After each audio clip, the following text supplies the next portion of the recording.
Bonjour, je m'appelle Sylviane. Je suis venue voir la médiatrice pour savoir si elle pouvait nous aider. En effet, je préfère reprendre contact avec Claude et Jacqueline en médiation plutôt que chez un notaire ou un avocat. Bah oui, parce que c'est un espace dédié à la gestion des conflits. Durant un entretien qui a duré à peu près 50 minutes, je lui ai expliqué pourquoi c'était normal que mon père m'ait favorisé. En effet, il a souscrit des contrats d'assurance vie à mon profit. Bon, mes parents avaient divorcé quand Claude avait 16 ans et moi j'en avais 11 à peu près. On est tous partis vivre chez notre mère et on a perdu tout contact avec notre père. Pourtant, il habitait qu'à quelques kilomètres. J'ai plutôt mal vécu cette nouvelle vie avec ma mère, mon frère et ma sœur. Une fois adulte, j'ai décidé de couper les ponts suite à une violente dispute avec ma mère. J'ai alors repris contact avec mon père et je me suis beaucoup occupée de lui. Tout ça jusqu'à la fin de sa vie. De leur côté, Claude et Jacqueline, ils sont restés très proches de notre mère, mais ils n'ont jamais revu notre père.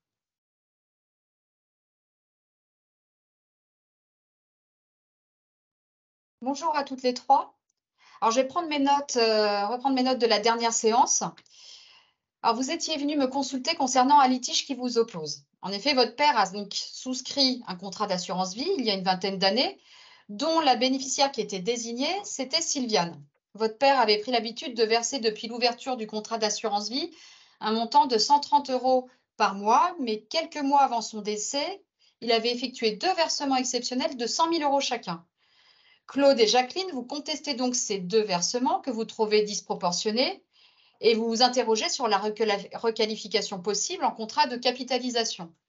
La dernière séance a été l'occasion pour toutes les trois de vous exprimer sur la situation actuelle, mais aussi de faire part de votre vécu à l'époque où vous étiez enfant ou adolescent.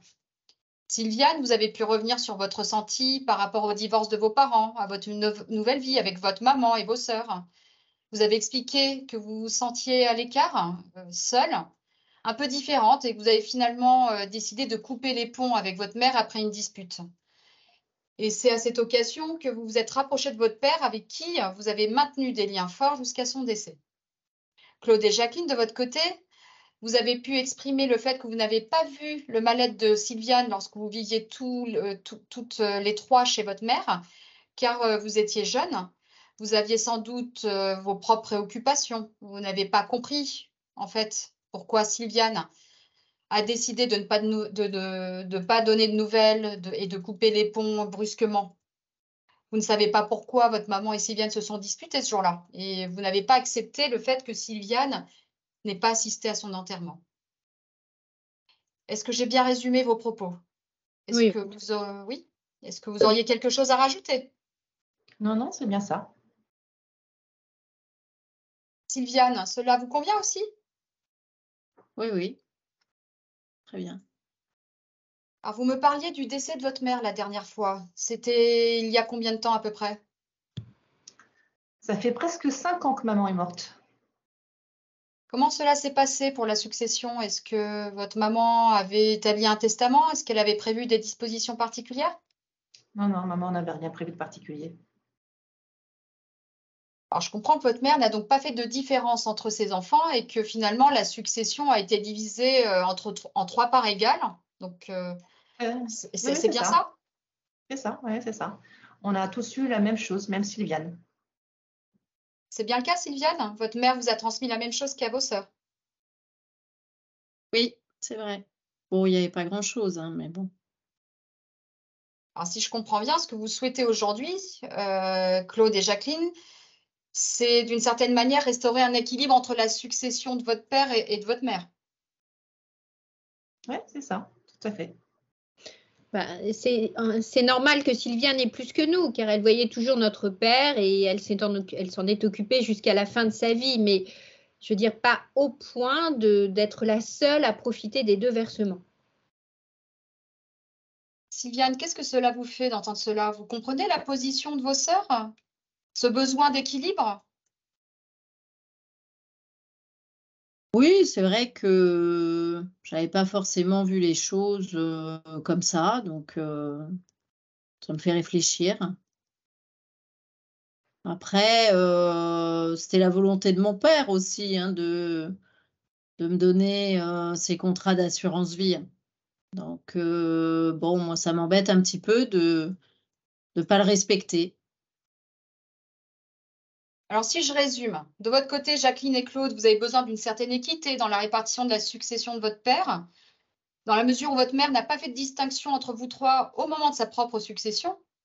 Et quant à vous, Sylviane, vous avez besoin que les dernières volontés de votre père soient respectées. Est-ce que c'est bien ça? C'est ça. Oui, c'est ça. C'est ça.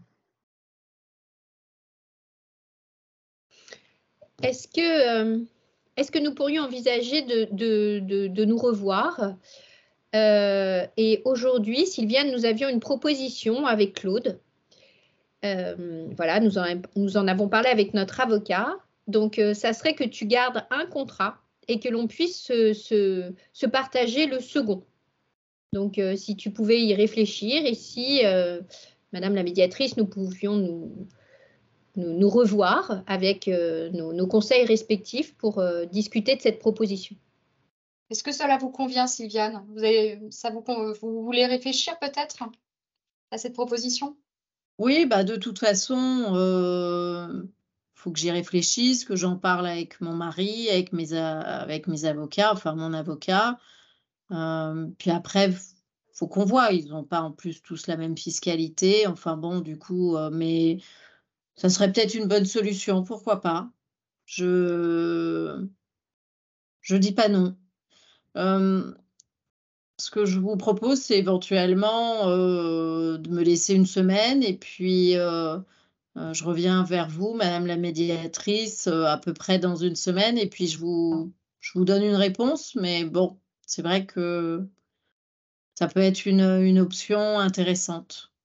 Voilà. D'accord. Et dans ce cas-là, je prévoirai une nouvelle réunion aux dates auxquelles vous serez disponible. OK. Très bien. Très bien. Merci beaucoup. Merci. Merci Merci madame. à vous. Au revoir. Au revoir. Au Au revoir. revoir.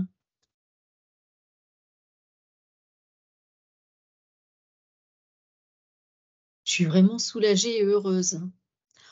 J'appréhendais de me retrouver, devant 2 personnes hostiles, mais ça n'a pas été le cas. Durant la séance, qui a quand même duré, 2 heures au moins, je me suis même demandé pourquoi j'avais pris autant de distance avec eux. Ah oui, finalement, c'était pas leur faute si j'avais mal vécu le divorce de nos parents. Quand ils m'ont proposé de venir boire un verre, sortant de la médiation, j'étais émue comme jamais. Et demain, nous allons signer les papiers devant le notaire. Voilà, ce sera une page qui se tourne.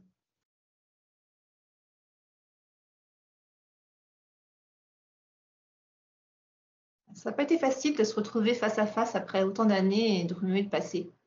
Mais grâce à la médiation, nous avons pu dire chacun ce que nous avions sous le cœur et ça a permis de crever les abcès, de mieux comprendre les raisons de Sylviane et de trouver une solution qui paraissait juste pour tout le monde.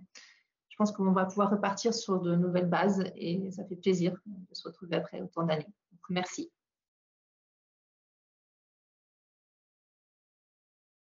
Au départ, l'idée de cette médiation avait créé beaucoup d'appréhension. Revoir Sylviane après 40 ans d'absence et dans le cadre du contexte de la succession de notre père, c'était difficile d'imaginer qu'on puisse être balayé comme ça et qu'on se revoie pour des questions d'argent.